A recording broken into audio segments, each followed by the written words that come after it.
बिस्मिल्लाहिर्रहमानिर्रहीम।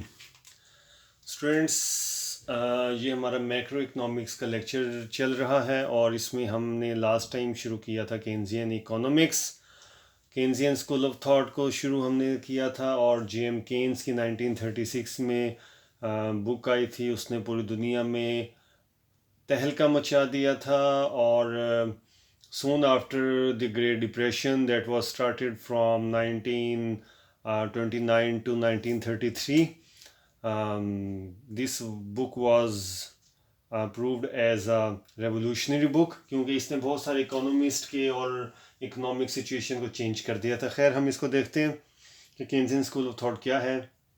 हमने last time जो पढ़ा था, केन्जियन ने जो इक्वेशन दी थी, जो मॉडल दिया था, that was a static model. Okay, static model क्या होता है? स्टैटिक मॉडल में हमारे पास नो चेंज इन इन्वेस्टमेंट।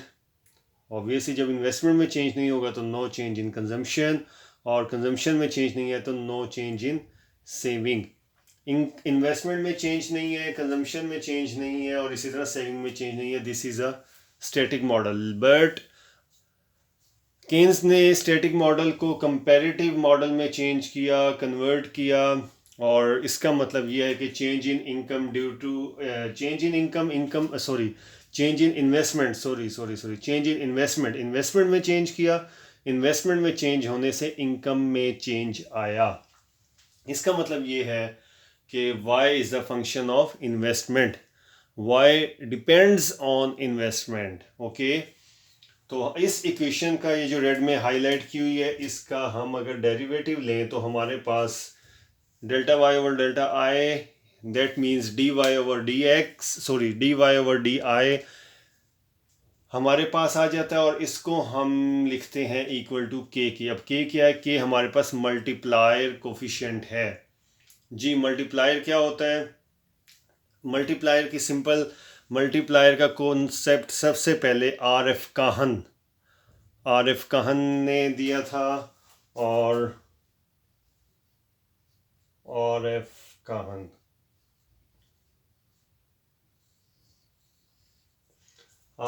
ने मल्टीप्लायर का सबसे पहले कॉन्सेप्ट दिया था। बहरहाल एक मैं सिंपल सबसे पहले क्या होता है मल्टीप्लायर वो एक्सप्लेन करता चलो। मल्टीप्लायर का मतलब या डेफिनेशन, यह एक वेरिएबल में चेंजिंग से दूसरे वेरिएबल में जितने गुना गुना चेंज हो, जितने गुना तब्दीली आए, उसको मल्टीप्लाई कहते हैं। इंग्लिश यू कैन से के due to change in one variable the multiple times change in another variable. In the other words, you can say change in due to the change in independent variable, multiple times change in due to the change in independent variable, multiple times change occur in dependent variable. इसको हम क्या कहते हैं? Multiplier. Okay, multiplier को हम के से show करते हैं। और हम इसमें इस वक्त इन्वेस्टमेंट मल्टीप्लायर की बात कर रहे हैं। ये आर एफ काहन का आपको मैं बता चुका हूँ। ये थोड़ा सा मैं इरेज कर दूँ ताकि ये मिक्स ना हो जाए चीज़ें। बहरहाल ये एक वैसे ऑब्जेक्टिव पॉइंट ऑफ व्यू से आपको मैं बता दें कि आर एफ काहन ने सबसे पहले मल्टीप्लायर का कॉन्सेप्ट दिया था। ओके जी, मल्टीप्लायर हम ये जो कर रहे हैं ये है इन्वेस्टमेंट मल्टीप्लायर। ओके, सबसे पहला इन्वेस्टमेंट मल्टीप्लायर है। इसका मतलब ये कि इन्वेस्टमेंट इज इंडिपेंडेंट वेरिएबल और इनकम हमारे पास डिपेंडेंट वेरिएबल है। Multiple times change in income due to the change in investment. Investment में आप थोड़ी सी तब्दीली करें तो इनकम आपके पास कई गुना तब्दील हो जाएगी। ओके, सपोज करें इन्वेस्टमेंट आपने की 1,000 रुपये की, आपको वहाँ से इनकम आई 4,000 रुपये की, 4 गुना आपके पास ज़्यादा आया इनकम। ओके, इसको हम देखते हैं यहाँ पे। देखें, ये हमारे पास चेंज इन वाई और change in I is equal to K है। यहाँ से आपने चेंज इन वाई की वैल्यू निकाली, change in Y is equal to K into change in I. और यहाँ से सपोज करें आपके पास के की वैल्यू, let suppose K is equal to 4 and delta I is equal to 100। और इस फार्मूले में वैल्यूज़ आपने पुट की तो आपके पास डेल्टा वाई आ गया 400। यानी कि अगर आपके पास 100 रुपये की इन्वेस्टमेंट करें आप और मल्टीप्लायर आपके पास यानी के कोफिशिएंट 4 हो तो आपके पास इन्वेस्टमेंट मल्टीप्लायर में आंसर जो है इनकम का वो कितना आएगा 400। ओके, अब यहाँ से मैं आपको थोड़ा सा बोर्ड के राइट साइड पे लेके चलूँगा। वहाँ से 3-4 कॉन्सेप्ट्स हैं वो आपको मैंने एक्सप्लेन करने जी। तो स्टूडेंट्स, सबसे पहले ये 3-4 चीज़ें हैं। लास्ट टाइम मैंने ऑरली जिक्र किया था अपने लास्ट लेक्चर में, लेकिन यहाँ मैं इनको ब्रीफली एक्सप्लेन करूँगा। एपीसी और एपीएस, एमपीसी और एमपीएस। एपीसी क्या होता है? एपीसी हमारे पास होता है एवरेज प्रोपेंसिटी टू कंज्यूम। इसको उर्दू में बोलते हैं, जो उर्दू मीडियम के बच्चे यहाँ बीएस में या बीबीएमबी वगैरह में आए उनके लिए देख लें, औसत मिलाने सर्फ, average propensity to consume.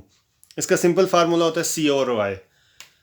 Consumption और इनकम की आप रेशो लेते जाएं, वो आपके पास एपीसी आ जाएगा। इसी तरह एपीएस है एवरेज प्रोपेंसिटी टू सेव, औसत मिलाने बचत। ये है जी saving over Y, S over Y इसका फार्मूला है।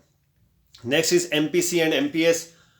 ओके, ये मैक्रो इकोनॉमिक्स है। माइक्रो आप लोग ऑब्वियसली पहले पढ़ के आए होंगे। इसका मतलब है कि आपको मार्जिनल वैल्यू का आइडिया है कि मार्जिनल क्या होता है। Marginal basically rate of change को बोलते हैं, डेरिवेटिव को बोलते हैं, उर्दू में मुख्ततम कहते हैं, तब्दीली बोलते हैं, ठीक है।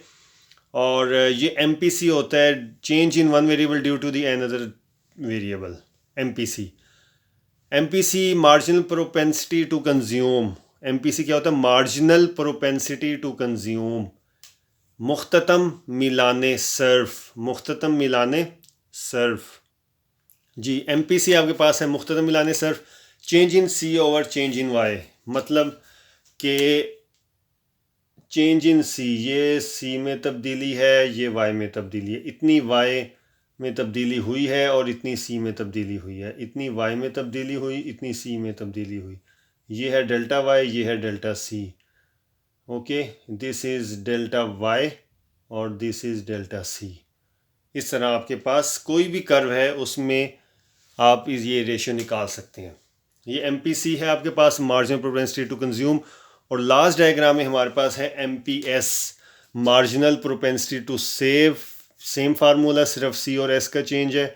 डेल्टा एस और डेल्टा वाई, इनकम में तब्दीली की वजह से बचत में यानी सेविंग में तब्दीली, एमपीएस हमारे पास होगी।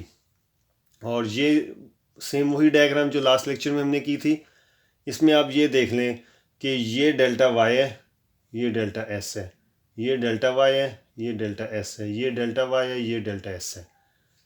ओके, ये हमारे पास है MPS, marginal propensity to save, यानी मुख्ततम मिलाने बचत। ओके जी। तो स्टूडेंट्स, यहाँ से अब हमारे पास मल्टीप्लायर के कॉन्सेप्ट को हम थोड़ा सा और आगे लेके चलते हैं। देखें के हमने पढ़ा delta Y over delta I, change in Y over change in investment, change in income due to the change in investment. ये हमारे पास मल्टीप्लायर है। और मल्टीप्लायर का फार्मूला इसको एक्सटेंड करें तो 1 ओवर 1 माइनस एमपीसी। एमपीसी क्या है? हमने यहाँ पे अभी देखा एमपीसी क्या है, मार्जिनल प्रोपेंसिटी टू कंज्यूम। और ये वही है 1 में से एमपीसी। अच्छा, एक और मैं ये कॉन्सेप्ट ज़रा री एक्सप्लेन कर दूँ। ये देखें, आपके पास एपीसी जमा एपीएस इज इक्वल टू 1। दोनों एपीज़ को जमा करें 1 आ जाएगा, और दोनों एमपीज़ को जमा करें 1 आ जाएगा। इसका मतलब कि एमपीसी और एमपीएस को प्लस करें 1 आ जाता है। और यहाँ से हमारे पास अब इसमें देख लें 1 over 1 minus MPC, 1 minus MPC, और 1 माइनस एमपीसी यहाँ के यहाँ माइनस हो जाए तो इज इक्वल टू एमपीएस, तो 1 ओवर एमपीएस आ जाएगा। अब यहाँ से एक बात, मैंने ये एमपीसी को रेड हाईलाइट किया हुआ है, यहाँ पर मैं ये 2 स्टार्स भी बना देता हूँ कि एमपीसी की वैल्यू बहुत इम्पोर्टेंट होती है मल्टीप्लायर के लिए। उसकी वजह ये होती है कि the MPC, the value of MPC is very important because it determines the extent of increase in income. MPC हमें बताता है कि इनकम में जो इजाफा है वो कितनी शिद्दत से, किस एक्सटेंट से होगा। ओके, एक बार फिर सुन लें।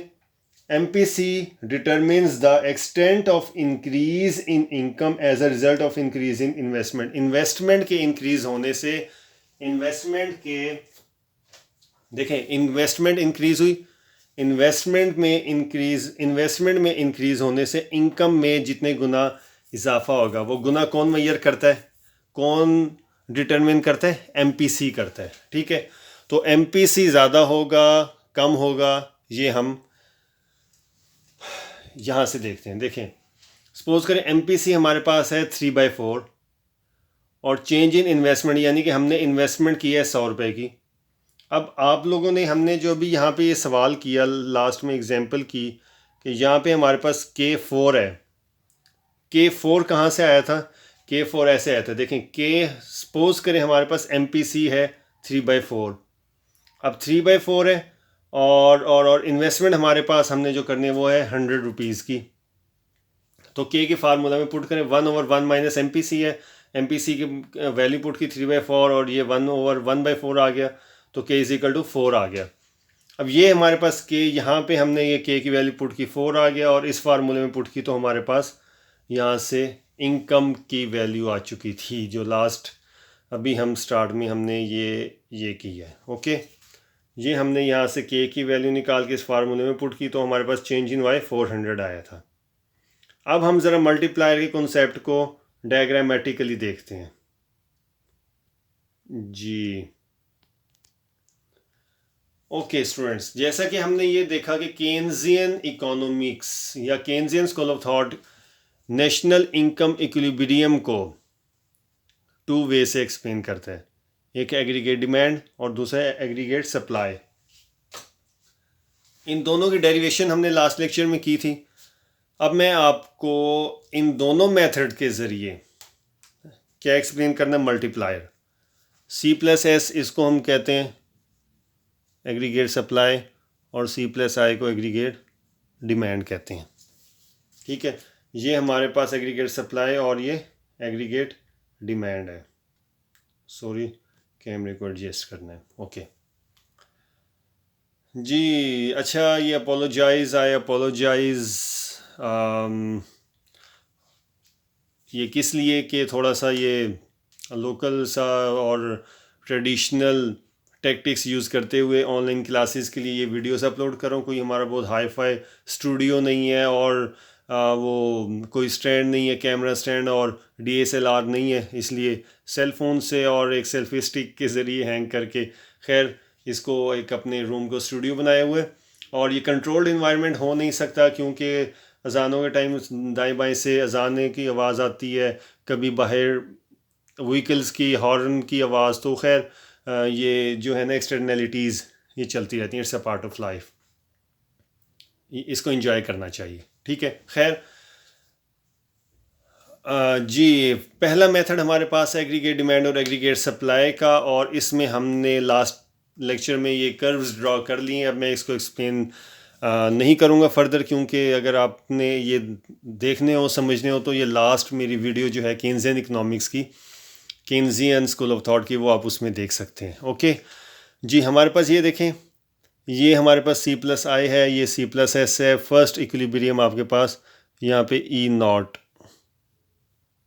E0 है, जिसमें हम Y0 हमारे इनकम हो रही है, नेशनल इनकम हमारी कितनी हो रही है, Y0 हो रही है। ओके, लेकिन हुआ क्या, हमने इन्वेस्टमेंट बढ़ा दी। इन्वेस्टमेंट कितनी की, चेंज इन इन्वेस्टमेंट I0, इतनी इन्वेस्टमेंट में इंक्रीज़ हुआ, ये इतना पोर्शन हमारे पास इन्वेस्टमेंट में इंक्रीज़ हुआ। इन्वेस्टमेंट इंक्रीज़ हुई तो C+I का कर्व ऊपर शिफ्ट हो गया, यहाँ से यहाँ आ गया। जब C+I इधर से उधर शिफ्ट आ गया तो इसको C+I0 का नाम दे दें आप, C+I हो गया और C+I ये नॉट था, इसको 1 कह लें। तो अब यहाँ पे हमारे पास न्यू इक्विलिब्रियम पॉइंट E2 आ रहा है और E2 पे जो इनकम है वो हमारे पास Y1 आ रही है। ओके सॉरी, इसको E1 देना था, E1 E2 जो मर्जी नाम दे लें, इससे नहीं फ़र्क पड़ता। अब देखें इन्वेस्टमेंट में माइनर सी चेंज की, जबकि आपके पास इनकम में मल्टीपल टाइम्स इतना ज़्यादा चेंज आया इनकम में। यही हमारे पास मल्टीप्लायर होता है कि change in investment multiple times change in income, ये हमारे पास मल्टीप्लायर है। ओके, अब हम देखते हैं दूसरे मेथड से जी। स्टूडेंट्स, जो दूसरा मेथड है हमारे पास वो है सेविंग और इन्वेस्टमेंट मेथड का। ये भी हम लास्ट लेक्चर में इसकी डायग्रामेटिकली एक्सप्लेनेशन हमने की थी। अब हम अगेन इसको देखते हैं मल्टीप्लायर के हवाले से। ये देखें, सेविंग का कर्व माइनस से शुरू हो रहा है एंड सोने जा रहा है। माइनस से शुरू क्यों होता है, इसके पीछे क्या रीज़न है, क्या लॉजिक है, रीजनिंग क्या है, वो हम लास्ट लेक्चर में कर चुके हैं। ये डायग्राम हमने लास्ट लेक्चर में बताई थी। अब मैं उसकी डिटेल में नहीं जाऊँगा, आप वो देख सकते हैं, जिसको कोई इशू हो या प्रॉब्लम हो वो समझनी हो। ओके, तो ये हमारे पास इन्वेस्टमेंट, ऑटोनोमस इन्वेस्टमेंट क्या होती है ये भी उसमें मैं एक्सप्लेन कर चुका हूँ। एनी हाउ, हमारे पास इक्विलिब्रियम है ई नॉट और यहाँ पे इक्विलिब्रियम इनकम आ रही है वाई नॉट। अब हमने क्या करना है, इन्वेस्टमेंट में चेंज करना है। हमने इन्वेस्टमेंट में डेल्टा आई यानी इन्वेस्टमेंट में चेंज किया, इतना इन्वेस्टमेंट में चेंज करने से हमारे पास इतने गुना इनकम बढ़ी है, ये देख लें। ठीक है, और न्यू इक्विलिब्रियम हमारे पास E1 आ गया और E1 पर देख लें आपकी Y1 हमारे पास इनकम है, यानी कि इन्वेस्टमेंट में थोड़ी सी तब्दीली से आपके पास इनकम में कितने गुना मल्टीपल टाइम्स हमारे पास चेंजेस आई। ओके, ये हमारे पास क्या है, मल्टीप्लायर की डायग्रामेटिकली एक्सप्लेनेशन है। जी तो स्टूडेंट्स, होपफुली ये केन्जियन इकोनॉमिक्स या केन्जियन स्कूल ऑफ थॉट का मल्टीप्लायर इफेक्ट आप लोगों को समझ आ गया होगा। इट्स वेरी इजी और वेरी वेरी वेरी इंपॉर्टेंट, और बहुत सारे थ्योरीज़ में आगे इसकी बेस है। इसलिए ये काइंडली इस वीडियो को आप लाजमी लाइक करें, फॉलो इसके आगे फॉरवर्ड करें, इसको शेयर करें, और होपफुली अपने जो कमेंट्स हैं वो इसमें आप मेंशन करें। को क्या अच्छा लगा, क्या बुरा लगा, वो भी इसमें एक्सप्लेन करें। ठीक है, और बाकी होपफुली नेक्स्ट वीडियो आप लोगों के कोर्स के हिसाब say that will be uploaded soon. Okay, thank you.